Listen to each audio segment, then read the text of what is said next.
उत्तराखंड की इन दो विधानसभा सीटों पर होगा उपचुनाव। भाजपा को कड़ी टक्कर देने की तैयारी में कांग्रेस। प्रदेश में विधानसभा की रिक्त दो सीटें बद्रीनाथ और मंगलौर में उपचुनाव की घोषणा होते ही कांग्रेस ने भी कमर कस ली है। बद्रीनाथ विधानसभा सीट पर लोकसभा चुनाव के दौरान कांग्रेस को पार्टी के विधायक राजेंद्र भंडारी के भाजपा में जाने से जिस प्रकार झटका लगा है, पार्टी उसी प्रकार उपचुनाव में भाजपा को कांटे की टक्कर देने की तैयारी कर रही है। प्रदेश में विधानसभा की रिक्त दो सीटों बद्रीनाथ और मंगलौर में उपचुनाव की घोषणा होते ही कांग्रेस ने भी कमर कस ली है। बद्रीनाथ विधानसभा सीट पर लोकसभा चुनाव के दौरान कांग्रेस को पार्टी के विधायक राजेंद्र भंडारी के भाजपा में जाने से जिस प्रकार झटका लगा है, पार्टी उसी प्रकार उपचुनाव में भाजपा को कांटे की टक्कर देने की तैयारी कर रही है।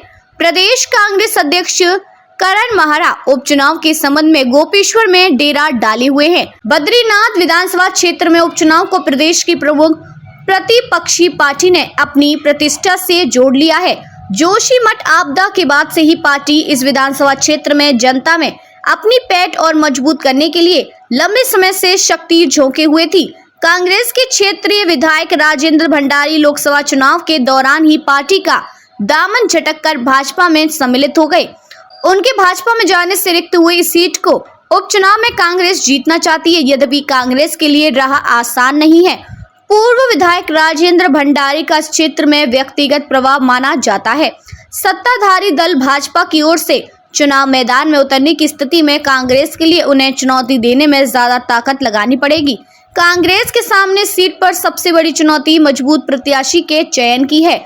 लोकसभा चुनाव में इस विधानसभा क्षेत्र में भाजपा को अधिक मत पड़े हैं। भाजपा को ईवीएम पर 31,845 मत पड़े, जबकि कांग्रेस को 23,600 मत प्राप्त हुए हैं। कांग्रेस को 8,000 से अधिक मतों से पिछड़ना पड़ा है।